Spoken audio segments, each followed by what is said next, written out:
ਧਨ ਜੀਉ ਤਿਹ ਕੋ ਜਗ ਮੈਂ, ਮੁਖ ਤੇ ਹਾਰ ਚਿਤ ਮੈਂ ਜੁਧ ਵਿਚਾਰੈ। ਦੇਹ ਅਨਿਤ ਨਾ ਨਿਤ ਰਹੈ, ਜਸ ਨਾਵ ਚੜ੍ਹੈ ਭਵ ਸਾਗਰ ਤਾਰੈ। ਧੀਰਜ ਧਾਮ ਬਨਾਏ ਇਹੈ ਤਨ, ਬੁੱਧ ਸੋ ਦੀਪਕ ਜਿਉ ਉਜਿਆਰੈ। ਗਿਆਨਹਿ ਕੀ ਬਢਨੀ ਮਨਹੁ ਹਾਥ ਲੈ, ਕਾਤਰਤਾ ਕੁਤਵਾਰ ਬੁਹਾਰੈ।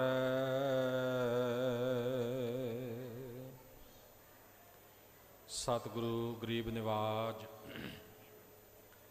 ਪਤਤ ਪਾਵਨ ਭਗਤ ਵਸ਼ਲ ਕਿਰਪਾ ਨਿਧਾਨ, ਜ਼ਹਰਾ ਜ਼ਹੂਰ ਹਾਜ਼ਰਾ ਹਜ਼ੂਰ। ਜੁਗੋ ਜੁਗ ਅਟਲ ਸ੍ਰੀ ਗੁਰੂ ਗ੍ਰੰਥ ਸਾਹਿਬ ਜੀ ਕੀ ਪਾਵਨ ਪਵਿੱਤਰ ਹਜ਼ੂਰੀ ਵਿੱਚ ਸੁਭਾਏਮਾਨ ਗੁਰੂ ਕੀ ਸਾਜੀ ਨਿਵਾਜੀ ਪਰਮ ਸਤਿਕਾਰਯੋਗ ਸਾਧ ਸੰਗਤ ਜੀ, ਗੁਰ ਚਰਨਾਂ ਵਿੱਚ ਅਦਬ ਸਹਿਤ ਸੀਸ ਝੁਕਾਉਂਦਿਆਂ ਪ੍ਰੇਮ ਸਹਿਤ ਬੁਲਾਓ ਜੀ। ਵਾਹਿਗੁਰੂ ਜੀ ਕਾ ਖਾਲਸਾ, ਵਾਹਿਗੁਰੂ ਜੀ ਕੀ ਫਤਿਹ। ਹੋਲਾ ਮਹੱਲਾ ਕਾ ਇਹ ਪਾਵਨ ਪੁਰਬ, ਇਹ ਪਾਵਨ ਅਵਸਰ, ਇਹ ਜੋੜ ਮੇਲਾ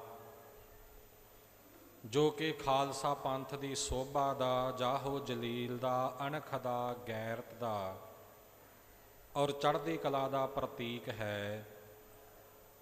ਸ਼ਰਧਾਵਾਨ ਪ੍ਰੇਮੀ ਸੰਗਤਾਂ ਹਰ ਸਾਲ ਗੁਰੂ ਕੀ ਚਲਾਈ ਹੋਈ ਪਰੰਪਰਾ ਦੇ ਮੁਤਾਬਕ ਮਨਾਉਂਦੀਆਂ ਨੇ।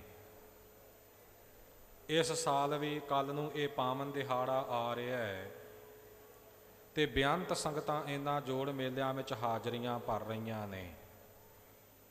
ਜਿਵੇਂ ਆਪ ਜੀ ਨੇ ਬਚਨ ਪਹਿਲਾਂ ਵੀ ਸਰਵਣ ਕੀਤੇ ਵਿਦਵਾਨ ਜਨਾਂ ਪਾਸੋਂ, ਕੱਲ੍ਹ ਵੀ ਬੇਨਤੀਆਂ ਕੀਤੀਆਂ ਸਨ ਕਿ ਖਾਲਸਾ ਜੀ ਦੇ ਅਣਖ ਔਰ ਗੈਰਤ ਭਰੇ ਕਾਰਨਾਮਿਆਂ ਨੂੰ ਅੰਜਾਮ ਦੇਣ ਲਈ ਸਤਿਗੁਰੂ ਜੀ ਨੇ ਸ਼ਸਤਰ ਵਿੱਦਿਆ ਦੇ ਜੋ ਅਭਿਆਸ ਸਿੰਘਾਂ ਨੂੰ ਕਰਾਏ, ਉਹਨਾਂ ਅਭਿਆਸਾਂ ਨੂੰ ਪਰਖਣ ਦਾ ਇਹ ਖਾਸ ਮੌਕਾ ਹੁੰਦਾ ਸੀ ਹੋਲਾ ਮਹੱਲਾ, ਜੋ ਸਤਿਗੁਰੂ ਸੱਚੇ ਪਾਤਸ਼ਾਹ ਜੀ ਨੇ ਇਹ ਚੜ੍ਹਦੀ ਕਲਾ ਵਾਲਾ ਜੋੜ ਮੇਲਾ ਕੌਮ ਨੂੰ, ਪੰਥ ਨੂੰ ਬਖਸ਼ਿਸ਼ ਕੀਤਾ। ਫਿਰ ਬੇਨਤੀ ਕਰਾਂ ਕਿ ਇਹ ਪਾਵਨ ਜੋੜ ਮੇਲਾ ਖਾਲਸਾ ਪੰਥ ਦੀ ਚੜ੍ਹਦੀ ਕਲਾ ਦਾ ਪ੍ਰਤੀਕ ਹੈ। ਚੜ੍ਹਦੀ ਕਲਾ ਇੱਕ ਐਸਾ ਬੋਲਾ ਸਤਿਗੁਰੂ ਜੀ ਨੇ ਆਪਾਂ ਨੂੰ ਬਖਸ਼ਿਸ਼ ਕੀਤਾ ਹੈ ਜੋ ਕਿਸੇ ਵੀ ਹਾਲਤ ਵਿੱਚ ਸਾਡੇ ਮਨ ਨੂੰ ਢਹਿਣ ਨਹੀਂ ਦਿੰਦਾ। ਸਾਡਾ ਜਿਹੜਾ ਜੀਵਨ ਹੈ ਇਹ ਦੁੱਖ ਅਤੇ ਸੁੱਖ ਦਾ ਘਰ ਹੈ। ਕਦੇ ਸੁੱਖ ਆ ਗਏ, ਕਦੇ ਦੁੱਖ ਆ ਗਏ। ਸੰਸਾਰਕ ਜੀਵਨ ਜਿਉਂਦਿਆਂ ਸਾਡੀ ਹਾਲਤ ਕੀ ਹੁੰਦੀ ਹੈ ਕਿ ਨਾ ਤਾਂ ਅਸੀਂ ਸੁੱਖ ਅਤੇ ਖੁਸ਼ੀ ਸਹਾਰ ਸਕਦੇ ਹਾਂ, ਨਾ ਅਸੀਂ ਦੁੱਖ ਅਤੇ ਗਮੀ ਝੱਲ ਸਕਦੇ ਹਾਂ। ਜਦੋਂ ਸੁੱਖ ਦਾ ਸਮਾਂ ਹੈ, ਜਦੋਂ ਕੋਈ ਖੁਸ਼ੀ ਦਾ ਸਮਾਂ ਹੈ, ਜਦੋਂ ਕੋਈ ਲਾਭ ਦਾ ਸਮਾਂ ਹੈ, ਤਾਂ ਅਸੀਂ ਉਸ ਖੁਸ਼ੀ ਵਿੱਚ ਵੀ ਆਪਣੇ ਵਿਤੋਂ ਬਾਹਰੇ ਹੋ ਜਾਂਦੇ ਹਾਂ। ਉਹ ਸਾਥੋਂ ਝੱਲੀ ਨਹੀਂ ਜਾਂਦੀ, ਸੰਭਾਲੀ ਨਹੀਂ ਜਾਂਦੀ। ਗੁਰੂ ਤੋਂ ਬੇਮੁਖ ਹੋ ਗਏ, ਭੰਗੜੇ ਪਾਉਣ ਲੱਗ ਪਏ, ਭੈੜੇ ਗੀਤ ਰਿਗਾਟ ਵਜਾਉਣ ਲੱਗ ਪਏ, ਸੁਣਨ ਲੱਗ ਪਏ ਸ਼ੋਰ ਸ਼ਰਾਬੇ, ਨੱਚਣਾ ਟੱਪਣਾ ਭੁੜਕਣਾ, ਚਾਂਗਰਾ ਮਾਰਨੀਆਂ, ਕਈ ਤਰ੍ਹਾਂ ਦੀਆਂ ਐਸੀਆਂ ਗੱਲਾਂ। ਇਉਂ ਆਪਾਂ ਉਸ ਖੁਸ਼ੀ ਦੇ ਵਿੱਚ ਵੀ ਆਪਣੇ ਆਪ ਤੋਂ ਬਾਹਰੇ ਹੋ ਜਾਂਦੇ ਹਾਂ। ਜਦੋਂ ਦੁੱਖ ਦਾ ਸਮਾਂ ਆ ਗਿਆ, ਜਦੋਂ ਮੁਸੀਬਤ ਦੀ ਘੜੀ ਆ ਗਈ, ਜਦੋਂ ਕੁਝ ਨੁਕਸਾਨ ਹੋ ਗਿਆ, ਉਹ ਵੇਲਾ ਵੀ ਸਾਥੋਂ ਝੱਲਿਆ ਨਹੀਂ ਜਾਂਦਾ। ਆਪਾਂ ਬਿਲਕੁਲ ਢੇਰੀ ਢਾਹ ਕੇ ਬਹਿ ਜਾਂਦੇ ਹਾਂ, ਉਦਾਸ ਹੁੰਦੇ ਹਾਂ, ਰੋਂਦੇ ਹਾਂ, ਪਿੱਟਦੇ ਹਾਂ, ਕੁਰਲਾਉਂਦੇ ਹਾਂ। ਸਾਡੇ ਮਨ ਦੀ ਇਹ ਜਿਹੜੀ ਦੋ ਤਰ੍ਹਾਂ ਦੀ ਹਾਲਤ ਹੈ, ਇਸ ਬਾਰੇ ਭਗਤ ਰਸਨਾ ਰਾਹੀਂ ਗੁਰਬਾਣੀ ਵਿੱਚ ਇਹ ਪਾਵਨ ਫੁਰਮਾਨ ਹੈ। ਮਾਟੀ ਕੋ ਪੁੱਤਰਾ ਕੈਸੇ ਨਚਤ ਹੈ, ਦੇਖੈ ਦੇਖੈ ਸੁਨੈ ਬੋਲੇ ਦੌਰਿਓ ਫਿਰਤ ਹੈ। जब कश पावै तब गर्भ करत है, माया गई तब रोमन लगत है। ਮਿੱਟੀ ਦਾ ਪੁਤਲਾ ਇਹ ਮਨੁੱਖਾ ਸਰੀਰ ਕਿਵੇਂ ਨੱਚਦਾ ਫਿਰਦਾ, ਦੌੜਦਾ ਭੱਜਦਾ ਫਿਰਦਾ, ਵੇਖਦਾ ਹੈ, ਬੋਲਦਾ ਹੈ, ਸੁਣਦਾ ਹੈ, ਦੌੜਾ ਭੱਜਾ ਫਿਰਦਾ। ਜਦੋਂ ਕੁਝ ਪ੍ਰਾਪਤ ਕਰ ਲਵੇ ਤਾਂ ਉਹਦਾ ਹੰਕਾਰ ਕਰਦਾ ਤੇ ਖੁਸ਼ੀ ਵਿੱਚ ਫੁੱਲਿਆ ਨਹੀਂ ਸਮਾਉਂਦਾ। ਤੇ ਜਦੋਂ ਮਾਇਆ ਚਲੀ ਗਈ, ਕੋਈ ਨੁਕਸਾਨ ਹੋ ਗਿਆ, ਕੋਈ ਇਸੇ ਪ੍ਰਕਾਰ ਦੁਖਦਾਈ ਘਟਨਾ ਵਾਪਰ ਗਈ, ਤਦੋਂ ਰੋਣ ਲੱਗ ਪੈਂਦਾ ਹੈ। ਕਿਉਂਕਿ ਮਨ ਬਚ ਕਰਮ ਰਸ ਕਸਹਿ ਲੁਭਾਨਾ।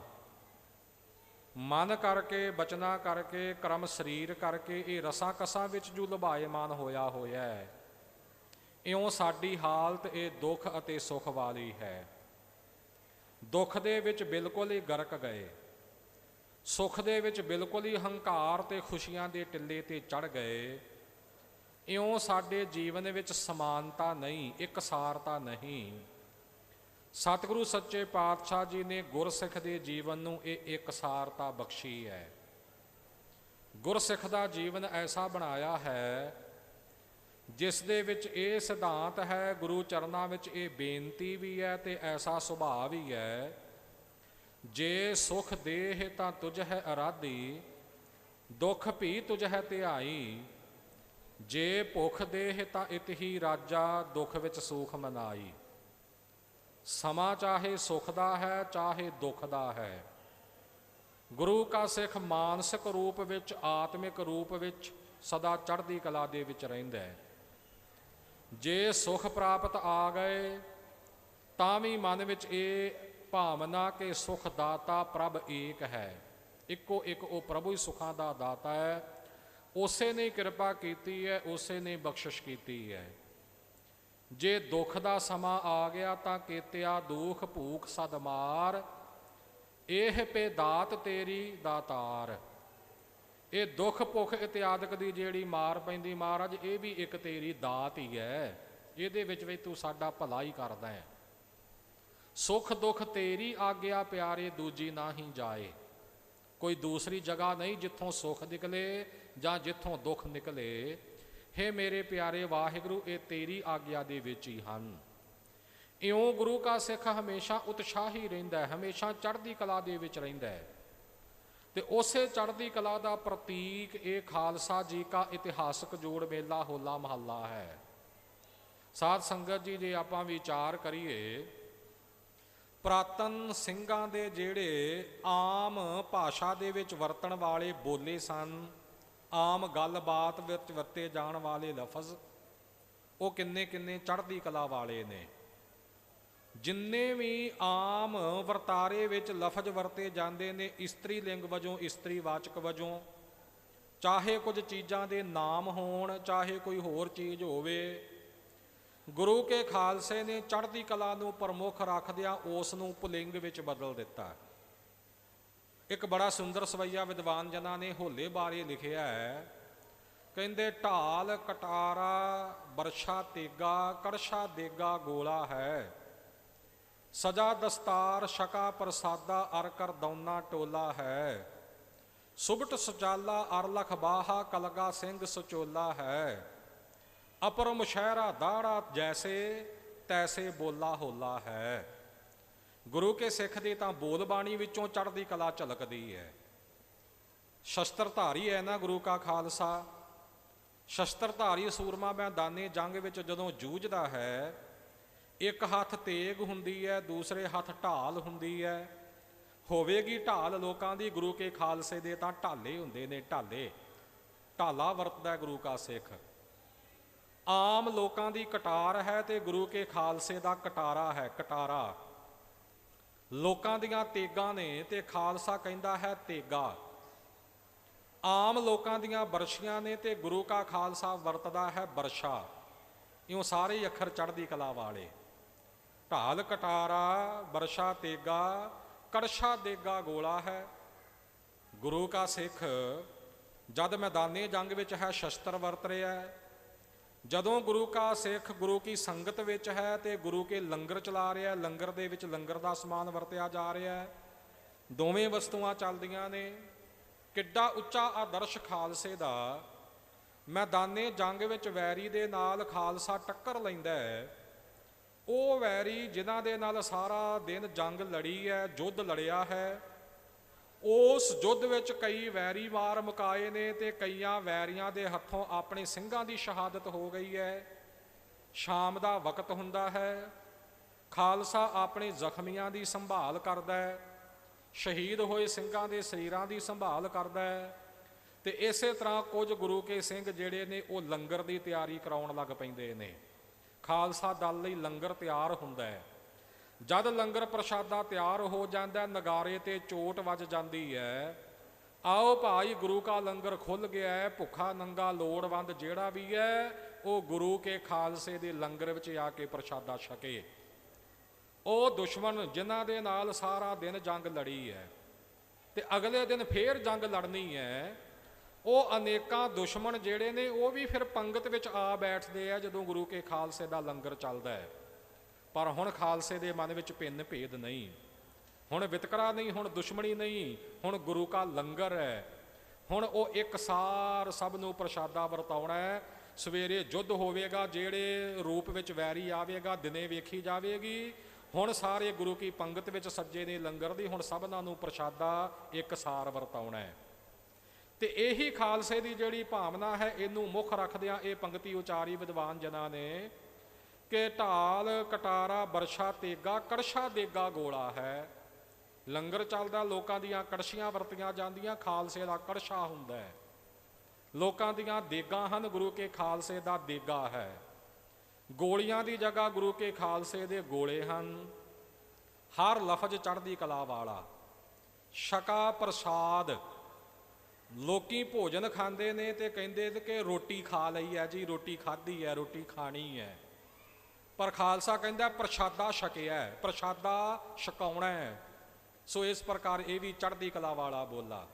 ਸਜਾ ਦਸਤਾਰਾ, ਆਮ ਲੋਕੀ ਸਿਰ ਤੇ ਦਸਤਾਰਾ ਸਜਾਉਂਦੇ ਆ, ਪਰ ਆਮ ਲੋਕੀ ਦਸਤਾਰਾ ਨਹੀਂ ਸਜਾਉਂਦੇ, ਉਹ ਤਾਂ ਪੱਗ ਬੰਨ੍ਹਦੇ ਆ। ਪੱਗ ਤੋਂ ਵੀ ਹੇਠਲੇ ਦਰਜੇ ਦਾ ਲਫ਼ਜ਼ ਆ ਜਾਂਦਾ ਪਗੜੀ, ਤੇ ਆਮ ਹਿੰਦੁਸਤਾਨ ਵਾਸੀ ਬੋਲਦੇ ਪਗੜੀ, ਪਗੜੀ ਬੰਨ੍ਹਣੀ। ਕਈ ਤਾਂ ਪਗੜੀ ਰੱਖਣੀ ਕਹਿ ਦਿੰਦੇ ਨੇ, ਪਰ ਚਲੋ ਆਮ ਸਾਡੇ ਪੰਜਾਬ ਵਿੱਚ ਜਿਹੜੇ ਆਮ ਲੋਕ ਨੇ ਪੱਗ ਬੰਨ੍ਹਣੀ ਕਹਿ ਦਿੰਦੇ ਨੇ। ਪਰ ਗੁਰੂ ਕਾ ਖਾਲਸਾ ਪੱਗ ਨਹੀਂ ਬੰਨ੍ਹਦਾ, ਗੁਰੂ ਕਾ ਸਿੱਖ ਦਸਤਾਰਾ ਸਜਾਉਂਦਾ, ਦਸਤਾਰਾ। ਛਕਾ ਪ੍ਰਸਾਦ, ਸਜਾ ਦਸਤਾਰਾ, ਅਰ ਕਰਦੌਨਾ ਟੋਲਾ ਹੈ। ਜਦੋਂ ਸਬਜ਼ਾ ਭਾਜਾ ਤਿਆਰ ਕਰਨਾ, ਲੋਕਾਂ ਦੀ ਸਬਜ਼ੀ ਹੈ, ਖਾਲਸੇ ਦਾ ਸਬਜ਼ਾ ਭਾਜਾ ਹੈ, ਕਰਦ ਦੀ ਚਾਕੂ ਦੀ ਲੋੜ ਪੈਂਦੀ ਹੈ ਨਾ, ਤੇ ਗੁਰੂ ਕਾ ਖਾਲਸਾ ਕਰਦ ਨੂੰ ਕਹਿੰਦਾ ਕਰਦੌਨਾ, ਕਰਦੌਨਾ ਟੋਲਾ ਹੈ। ਇਸੇ ਤਰ੍ਹਾਂ ਸੁਭਟ ਸੁਜਾਲਾ ਅਰ ਲਖ ਬਾਹਾ। ਗੱਲ ਕੀ ਕਿ ਢੈਂਦੀ ਕਲਾ ਵਾਲੀ, ਹੀਣ ਭਾਵਨਾ ਵਾਲੀ ਗੱਲ ਆਪਣੇ ਬੋਲ ਚਾਲ ਵਿੱਚ ਆਉਣ ਹੀ ਨਹੀਂ ਦੇਣੀ। ਸਾਧ ਸੰਗਤ ਜੀ, ਆਪਾਂ ਜਾਣਦੇ ਹਾਂ ਕਿ ਜਿਸ ਦੀ ਲੱਤ ਵਿੱਚ ਕੋਈ ਨੁਕਸ ਹੋਵੇ ਆਪਾਂ ਉਹਨੂੰ ਲੰਗੜਾ ਕਹਿ ਦਿੰਦੇ ਹਾਂ। ਇਹ ਇੱਕ ਹੀਣ ਭਾਵਨਾ ਵਾਲਾ ਲਫ਼ਜ਼ ਬਣ ਜਾਂਦਾ ਹੈ। ਪਰ ਗੁਰੂ ਕੇ ਖਾਲਸੇ ਨੇ ਇਹ ਹੀਣ ਭਾਵਨਾ ਛੱਡ ਦਿੱਤੀ। ਜਿਹੜਾ ਇਉਂ ਸਿੱਖ ਗੁਰੂ ਕਾ ਲੰਗੜਾ ਗਿਆ, ਉਹਨੂੰ ਕਹਿ ਦਿੱਤਾ ਇਹ ਸੁਚਾਲਾ ਸਿੰਘ ਹੈ। ਸੁਚਾਲਾ ਸਿੰਘ ਭਾਵ ਕਿ ਸੁੰਦਰ ਚਾਲ ਚੱਲਣ ਵਾਲਾ। ਸੁਭਟ ਸੁਚਾਲਾ ਅਰ ਲਖ ਬਾਹਾ, ਜਿਹਦੀ ਕੋਈ ਬਾਂਹ ਕੁਦਰਤੀ ਹੈ ਨਹੀਂ, ਜਾਂ ਜੰਗ ਯੁੱਧ ਵਿੱਚ ਜਾਂ ਕਿਸੇ ਕਾਰਨ ਕਰਕੇ ਕੱਟੀ ਵੱਢੀ ਗਈ, ਉਹਨੂੰ ਗੁਰੂ ਕੇ ਖਾਲਸੇ ਨੇ ਟੁੰਡਾ ਨਹੀਂ ਕਿਹਾ ਕਿ ਇਹ ਟੁੰਡਾ ਹੈ, ਬਲਕਿ ਉਹਨੂੰ ਲੱਖ ਬਾਹਾ ਕਿਹਾ ਕਿ ਸਵਾ ਲੱਖ ਬਾਹ ਵਾਲਾ ਇਹ ਲੱਖ ਬਾਹਾ ਹੈ।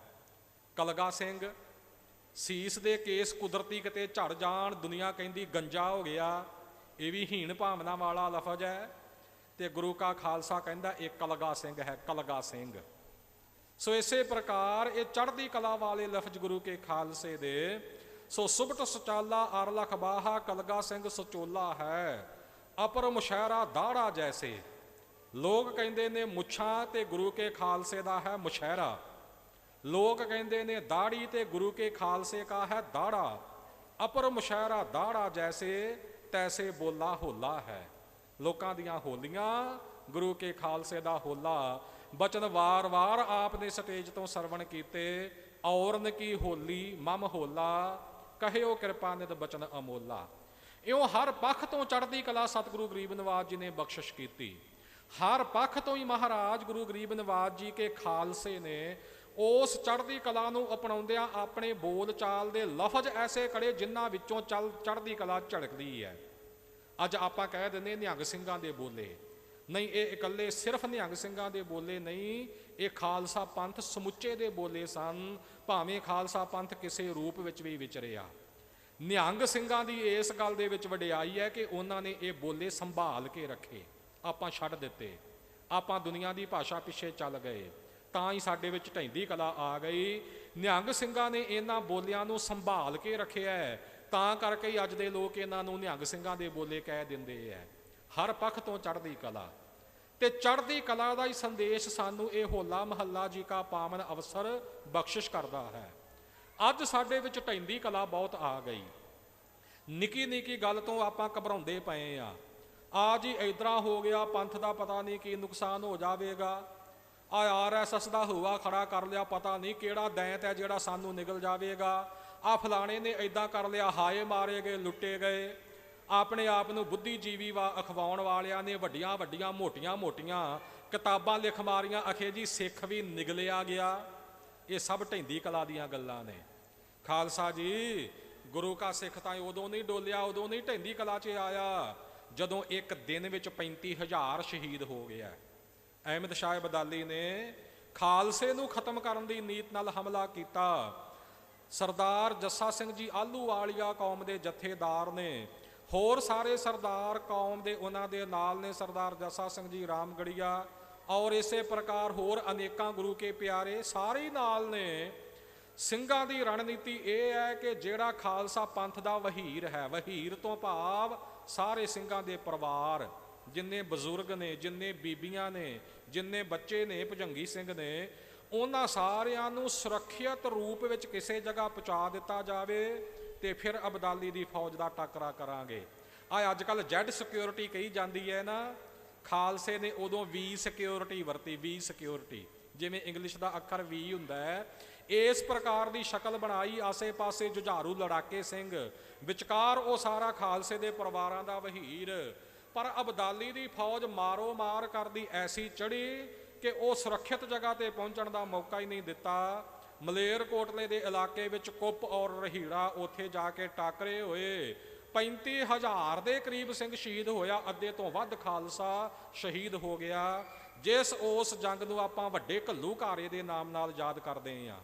ਪਰ ਕੀ ਸਿੰਘ ਡੋਲ ਗਏ? ਸਿੰਘ ਧਾਹਾਂ ਮਾਰਨ ਲੱਗ ਪਏ ਕਿ ਲੁੱਟੇ ਗਏ, ਮਾਰੇ ਗਏ, ਕਤਲ ਹੋ ਗਏ? ਨਹੀਂ, ਗੁਰੂ ਕਾ ਸਿੰਘ ਅਗਲੀ ਸਵੇਰ ਉੱਚੀ ਖਲੋਤਾ ਇੱਕ ਟੇਰੀ ਤੇ ਕਹਿ ਰਿਹਾ ਸੀ ਕਿ ਤਤ ਖਾਲਸਾ ਸੋ ਰਹਿਓ, ਦਇਓ ਸੋ ਖੋਟ ਗਵਾਏ। ਜਿਵੇਂ ਖਾਨ ਵਿੱਚੋਂ ਸੋਨਾ ਕੱਢਿਆ ਜਾਂਦਾ ਹੈ, ਉਹਦੇ ਵਿੱਚ ਕਈ ਪ੍ਰਕਾਰ ਦੀਆਂ ਚੀਜ਼ਾਂ ਰਲੀਆਂ ਹੁੰਦੀਆਂ।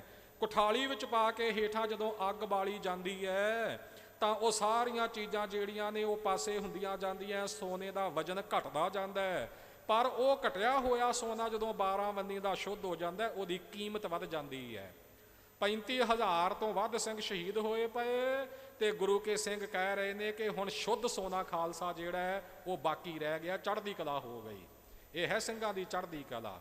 ਅੱਜ ਤੇ ਆਪਾਂ ਨਿੱਕੀਆਂ ਨਿੱਕੀਆਂ ਗੱਲਾਂ ਤੋਂ ਘਬਰਾਈ ਜਾਂਦੇ ਆ, ਇੱਦਾਂ ਹੋ ਜਾਵੇਗਾ, ਉੱਦਾਂ ਹੋ ਜਾਵੇਗਾ, ਨਿਗਲੇ ਗਏ, ਮਾਰੇ ਗਏ, ਕਿਵੇਂ ਬਚਾਂਗੇ, ਕੀ ਹੋਊਗਾ, ਬੜਾ ਘਬਰਾਉਂਦੇ ਆ ਆਪਾਂ। ਇਹ ਸਾਡੇ ਵਿੱਚ ਹੀਣ ਭਾਵਨਾ ਕਿਉਂ ਆਈ? ਪੁਰਾਣੇ ਸਿੰਘਾਂ ਵਿੱਚ ਚੜ੍ਹਦੀ ਕਲਾ ਦੀ ਭਾਵਨਾ ਕਿਉਂ ਸੀ? ਸਾਧ ਸੰਗਤ ਜੀ, ਕਾਰਨ ਇਹ ਕਿ ਉਹਨਾਂ ਸਿੰਘਾਂ ਕੋਲ ਬਾਣੀ ਸੀ, ਉਹਨਾਂ ਸਿੰਘਾਂ ਕੋਲ ਬਾਣਾ ਸੀ। ਆਤਮਿਕ ਬਲ ਸਾਨੂੰ ਗੁਰੂ ਕੀ ਬਾਣੀ ਬਖਸ਼ਿਸ਼ ਕਰਦੀ ਹੈ। ਜਿਹਦੇ ਹਿਰਦੇ ਵਿੱਚ ਆਤਮਿਕ ਬਲ ਹੈ ਉਹੀ ਸਰੀਰਕ ਤੌਰ ਤੇ ਵੀ ਬਲਵਾਨ ਹੋ ਕੇ ਮੈਦਾਨੇ ਜੰਗ ਵਿੱਚ ਜੂਝਦਾ ਹੈ ਤੇ ਸਵਾ ਲੱਖ ਨੂੰ ਵੀ ਸਾਹਮਣੇ ਵੇਖ ਕੇ ਉਹ ਘਬਰਾਉਂਦਾ ਨਹੀਂ। ਉਹ ਇਹ ਕਹਿੰਦਾ ਕੀ ਹੋਇਆ ਜੇ ਪਿਤਾ ਜੀ, 10 ਲੱਖ ਮੇਰੇ ਸਾਹਮਣੇ, ਪੌਹਲ ਖੰਡੇ ਦੀ ਲਈ ਹੈ ਕੱਖ ਮੇਰੇ ਸਾਹਮਣੇ। ਕੱਖ ਵਰਗੇ ਨੇ 10 ਲੱਖ ਵੀ ਮੇਰੇ ਅੱਗੇ। ਇਹ ਸਾਹਿਬਜ਼ਾਦਾ ਅਜੀਤ ਸਿੰਘ ਜੀ ਦੇ ਬਚਨ ਕਵੀ ਜਨਾਂ ਨੇ ਲਿਖੇ ਨੇ। ਕਿਉਂਕਿ ਆਤਮਿਕ ਬਲ ਹੈ। ਆਤਮਿਕ ਬਲ ਕਿੱਥੋਂ ਮਿਲਿਆ? ਗੁਰੂ ਕੀ ਬਾਣੀ ਵਿੱਚੋਂ, ਸਿਮਰਨ ਵਿੱਚੋਂ, ਬੰਦਗੀ ਦੇ ਵਿੱਚੋਂ। ਅੱਜ ਅਸੀਂ ਇਹ ਪੱਖ ਛੱਡ ਗਏ, ਸ਼ਕਤੀ ਦਾ ਪੱਖ ਲੈ ਕੇ ਤੁਰਦੇ ਹਾਂ, ਭਗਤੀ ਦੇ ਪੱਖ ਵੱਲ ਖਿਆਲ ਨਹੀਂ ਕਰਦੇ। 20ਵੀਂ ਸਦੀ ਦੇ ਮਹਾਨ ਸਿੱਖ ਜਰਨੈਲ, ਦਮਦਮੀ ਟਕਸਾਲ ਦੇ 14ਵੇਂ ਮੁਖੀ ਮਹਾਂਪੁਰਖ ਸੰਤ ਗਿਆਨੀ ਜਰਨੈਲ ਸਿੰਘ ਜੀ ਖਾਲਸਾ ਭਿੰਡਰਾਂ ਵਾਲਿਆਂ ਬਾਰੇ ਵੀ ਜਦੋਂ ਆਪਾਂ ਬਚਨ ਕਰਦੇ ਹਾਂ, ਉਹਨਾਂ ਦਾ ਜੁਝਾਰੂ ਪੱਖ ਵੇਖਦੇ ਹਾਂ। ਪਰ ਸਾਧ ਸੰਗਤ ਜੀ ਉਸ ਜੁਝਾਰੂ ਪੱਖ ਤੋਂ ਪਹਿਲਾਂ ਜਿਹੜਾ ਭਗਤੀ ਦਾ ਪੱਖ ਹੈ ਉਹਦੇ ਵੱਲ ਕਦੇ ਆਪਾਂ ਖਿਆਲ ਨਹੀਂ ਕਰਦੇ। ਬੜਾ ਸਿਮਰਨ ਕੀਤਾ ਹੈ, ਬੜੀ ਬੰਦਗੀ ਕੀਤੀ, ਬੜੀ ਭਗਤੀ ਕੀਤੀ। ਦਮਦਮੀ ਟਕਸਾਲ ਦੇ ਮੁਖੀ ਬਣਨ ਤੋਂ ਪਹਿਲਾਂ ਵੀ, ਘਰ ਵਿੱਚ ਰਹਿੰਦਿਆਂ ਵੀ, ਖੇਤੀਬਾੜੀ ਕਰਦਿਆਂ ਵੀ, ਜਥੇਬੰਦੀ ਵਿੱਚ ਆ ਕੇ ਵੀ, ਤੇ ਇਉਂ ਦਮਦਮੀ ਟਕਸਾਲ ਦੇ ਮੁਖੀ ਬਣਨ ਤੋਂ ਬਾਅਦ ਵੀ ਭਗਤੀ ਸਿਮਰਨ ਬਹੁਤ ਜ਼ਿਆਦਾ, ਬਹੁਤ ਜ਼ਿਆਦਾ। ਤੇ ਉਸੇ ਭਗਤੀ ਸਿਮਰਨ ਦੇ ਸਦਕਾ ਹੀ ਆਤਮਿਕ ਬਲ ਤੇ ਸ਼ਕਤੀ, ਜਿਸ ਕਰਕੇ ਉਹਨਾਂ ਨੇ ਦੁਨੀਆ ਦੀ ਤੀਜੀ ਪਾਵਰ ਕਹੇ ਜਾਂਦੇ ਹਿੰਦੁਸਤਾਨ ਦੇ ਨਾਲ ਲੋਹਾ ਲਿਆ, ਸਿੱਖ ਹੱਕਾਂ ਦੇ ਵਾਸਤੇ ਜੂਝੇ, ਲੜੇ। ਅੱਜ ਬੱਚਾ ਬੱਚਾ ਕੌਮ ਦਾ ਉਸ ਮਹਾਂਪੁਰਖ ਨੂੰ ਪ੍ਰਣਾਮ ਕਰਦਾ, ਆਪਣੀ ਜਿੰਦ ਜਾਨ ਸਮਝਦਾ। ਇਹ ਭਗਤੀ ਦਾ ਜ਼ਿਆਦਾ ਪ੍ਰਤਾਪ ਹੈ। ਆਪਾਂ ਸਿਮਰਨ ਛੱਡ ਗਏ, ਆਪਾਂ ਬਾਣੀ ਨਾਲੋਂ ਟੁੱਟ ਗਏ। ਅੱਜ ਦਾ ਨੌਜਵਾਨ ਜਜ਼ਬਾਤੀ ਹੈ, ਕੌਮੀ ਭਾਵਨਾ ਮਨ ਵਿੱਚ ਰੱਖਦਾ ਹੈ, ਪਰ ਇਤਿਹਾਸ ਤੋਂ ਜਾਣੂ ਨਹੀਂ ਤੇ ਬਾਣੀ ਦੇ ਪੱਖ ਤੋਂ ਦੂਰ, ਜਿਸ ਕਰਕੇ ਢਹਿੰਦੀ ਕਲਾ ਹੁੰਦੀ ਹੈ। ਮੈਂ ਇਹੀ ਬੇਨਤੀ ਅਖੀਰ ਵਿੱਚ ਕਰਾਂ ਕਿ ਸਾਧ ਸੰਗਤ ਜੀ, ਆਏ ਆ ਗੁਰੂ ਕਾ ਇਹ ਪਾਵਨ ਮਹਾਨ ਜੋੜ ਮੇਲਾ ਬਖਸ਼ਿਆ ਮਨਾਉਣ ਲਈ, ਬਾਣੀ ਤੇ ਬਾਣੇ ਦੇ ਧਾਰਨੀ ਬਣੀਏ। ਬਾਣਾ ਸਰੀਰ ਤੇ ਸਜਾ ਲਿਆ ਤੇ ਬਾਣੀ ਸਾਡੇ ਕੋਲ ਨਹੀਂ, ਉਹ ਇਕੱਲਾ ਬਾਹਰ ਦਾ ਭੇਖ ਵੀ ਜਿਹੜਾ ਸਾਧ ਸੰਗਤ ਜੀ ਕਿਸੇ ਕੰਮ ਨਹੀਂ ਆਉਣਾ। ਬਾਣੀ ਪੜ੍ਹਦੇ ਆ ਪਰ ਗੁਰੂ ਕਾ ਬਾਣਾ ਧਾਰਨ ਕਰਨ ਤੋਂ ਇਨਕਾਰੀ ਆ, ਪੰਜ ਕਕਾਰੀ ਰਹਿ ਤੋਂ ਇਨਕਾਰੀ ਆ, ਤਾਂ ਵੀ ਸਾਡੇ ਜੀਵਨ ਦੀ ਸੰਪੂਰਨਤਾ ਨਹੀਂ। ਸਿੰਘ ਰੂਪ ਕੋ ਪੰਛੀ ਜਾਣੋ, ਬਾਣੀ ਬਾਣਾ ਪੰਖ ਪਛਾਣੋ। ਇਹ ਸੰਦੇਸ਼ ਗੁਰੂ ਕਾ ਲੈ ਕੇ ਜਾਈਏ, ਬਾਣੀ ਬਾਣੇ ਦੇ ਧਾਰਨੀ ਬਣੀਏ, ਅੰਮ੍ਰਿਤ ਧਾਰੀ ਹੋਈਏ, ਗੁਰੂ ਕੀ ਬਾਣੀ ਦੇ ਪ੍ਰੇਮੀ, ਗੁਰ ਮਰਯਾਦਾ ਦੇ ਪ੍ਰੇਮੀ ਬਣੀਏ, ਤਾਂ ਸਤਿਗੁਰੂ ਸੱਚੇ ਪਾਤਸ਼ਾਹ ਜੀ ਸਦਾ ਹੀ ਆਪਣਾ ਮਿਹਰਾ ਭਰਿਆ ਹੱਥ ਰੱਖਣਗੇ ਔਰ ਚੜ੍ਹਦੀ ਕਲਾ ਦੀਆਂ ਦਾਤਾਂ ਦੇ ਕੇ ਸਾਨੂੰ ਨਿਵਾਜਣਗੇ। ਇੰਨੀਆਂ ਬੇਨਤੀਆਂ ਕਰਦਿਆਂ ਹੋਇਆਂ ਦਾਸ ਖਿਮਾ ਦਾ ਜਾਚਕ ਹੈ। ਕੱਲ੍ਹ ਵੀ ਸੰਗਤ ਵਿੱਚ ਦੱਸਿਆ ਗਿਆ ਸੀ ਗਿਆਨੀ ਸਾਹਿਬ ਸਿੰਘ ਜੀ ਵੱਲੋਂ ਕਿ ਦਮਦਮੀ ਟਕਸਾਲ ਦੇ ਮੌਜੂਦਾ ਮੁਖੀ ਮਹਾਂਪੁਰਖ ਸੰਤ ਗਿਆਨੀ ਹਰਨਾਮ ਸਿੰਘ ਜੀ ਖਾਲਸਾ ਪਿੰਡਰਾਂ ਵਾਲੇ, ਜੋ ਹਰ ਸਾਲ ਇਸ ਅਸਥਾਨ ਤੇ ਆਪਣਾ ਫਰਜ਼ ਸਮਝਦਿਆਂ ਹੋਇਆਂ ਹੋਲੇ ਮਹੱਲੇ ਦੇ ਇਸ ਪਾਵਨ ਮੌਕੇ ਤੇ ਹਾਜ਼ਰੀ ਭਰਦੇ ਆਏ ਨੇ। ਐਤਕੀ ਇੱਥੇ ਮੌਜੂਦ ਨਹੀਂ ਸਰੀਰਕ ਰੂਪ ਵਿੱਚ, ਕਿਉਂਕਿ ਇਸ ਵਾਰ ਸੱਚਖੰਡ ਸ੍ਰੀ ਹਜ਼ੂਰ ਸਾਹਿਬ, ਸ੍ਰੀ ਅਬਚਲ ਨਗਰ ਸਾਹਿਬ ਨੰਦੇੜ ਦੀ ਧਰਤੀ, ਉੱਥੇ ਵੀ ਹੋਲਾ ਮਹੱਲਾ ਬੜੀ ਚੜ੍ਹਦੀ ਕਲਾ ਦੇ ਨਾਲ ਮਨਾਇਆ ਜਾਂਦਾ ਹੈ। ਸੋ ਇਸ ਵਾਰ ਉਚੇਚੇ ਤੌਰ ਤੇ ਮਹਾਂਪੁਰਖ ਸੱਚਖੰਡ ਸ੍ਰੀ ਹਜ਼ੂਰ ਸਾਹਿਬ ਵਿਖੇ ਹਾਜ਼ਰੀ ਭਰ ਰਹੇ ਨੇ। ਸੋ ਇਸ ਵਾਸਤੇ ਇੱਥੇ ਸਰੀਰਕ ਹਾਜ਼ਰੀ ਮਹਾਂਪੁਰਖਾਂ ਦੀ ਨਹੀਂ, ਮਨ ਕਰਕੇ ਉਹਨਾਂ ਦੀ ਹਾਜ਼ਰੀ ਸਾਧ ਸੰਗਤ ਜੀ ਆਪ ਸਭ ਨੇ ਪ੍ਰਵਾਨ ਕਰਨੀ। ਸੋ ਉਹਨਾਂ ਦੇ ਵੱਲੋਂ ਸਾਡੇ ਸਤਿਕਾਰਯੋਗ ਵਿਦਵਾਨ ਗੁਰਮੁਖ ਪਿਆਰੇ ਗਿਆਨੀ ਜੀਵਾ ਸਿੰਘ ਜੀ ਸੰਗਤਾਂ ਦੇ ਵਿੱਚ ਦਾਸ ਤੋਂ ਉਪਰੰਤ ਹਾਜ਼ਰੀ ਭਰਨਗੇ। ਵਾਰ-ਵਾਰ ਇਹੀ ਬੇਨਤੀ ਕਿ ਆਪਾਂ ਗੁਰਚਰਨਾਂ ਦੇ ਨਾਲ ਜੁੜੀਏ, ਗੁਰਬਾਣੀ ਦੇ ਨਾਲ ਜੁੜੀਏ, ਬਾਣੀ ਪੜ੍ਹੀਏ, ਬਾਣੀ ਦਾ ਸਿਮਰਨ ਕਰੀਏ, ਬਾਣੀ ਚਿੱਤ ਵਿੱਚ ਵਸਾਉਣ ਦਾ ਯਤਨ ਕਰੀਏ, ਤਾਂ ਸਾਨੂੰ ਆਤਮਿਕ ਬਲ ਮਿਲੇ, ਤਾਂ ਆਪਾਂ ਸਦਾ ਚੜ੍ਹਦੀ ਕਲਾ ਵਿੱਚ ਜਾਈਏ। ਤਦੋਂ ਸਾਡੇ ਹੋਲੇ ਮਹੱਲੇ ਦੇ ਅਵਸਰ ਤੇ ਭਰੀ ਹੋਈ ਹਾਜ਼ਰੀ ਗੁਰੂ ਕੇ ਦਰ ਤੇ ਪ੍ਰਵਾਨ ਹੋਵੇਗੀ। ਸਮੁੱਚੀਆਂ ਸੰਗਤਾਂ ਦਾ ਬਹੁਤ ਬਹੁਤ ਧੰਨਵਾਦ। ਜਥੇਦਾਰ ਸਾਡੇ ਭਾਈ ਸੁਖਦੇਵ ਸਿੰਘ ਜੀ, ਜਿਨ੍ਹਾਂ ਨੇ ਮਹਾਂਪੁਰਖ ਸੰਤ ਗਿਆਨੀ ਜਰਨੈਲ ਸਿੰਘ ਜੀ ਖਾਲਸਾ ਪਿੰਡਰਾਂ ਵਾਲਿਆਂ ਵੇਲੇ ਵੀ ਜਥੇ ਵਿੱਚ ਰਹਿ ਕੇ ਬੜੀਆਂ ਵੱਡੀਆਂ ਸੇਵਾਵਾਂ ਵੀ ਕੀਤੀਆਂ, ਉਹਨਾਂ ਮਹਾਂਪੁਰਖਾਂ ਦੀਆਂ ਖੁਸ਼ੀਆਂ ਵੀ ਪ੍ਰਾਪਤ ਕੀਤੀਆਂ। ਸੱਚਖੰਡ ਵਾਸੀ ਮਹਾਂਪੁਰਖ ਬਾਬਾ ਠਾਕੁਰ ਸਿੰਘ ਜੀ ਦੀ ਆਗਿਆ ਦੇ ਵਿੱਚ ਰਹਿ ਕੇ ਬੜੀਆਂ ਮਹਾਨ ਸੇਵਾਵਾਂ ਨਿਭਾਈਆਂ।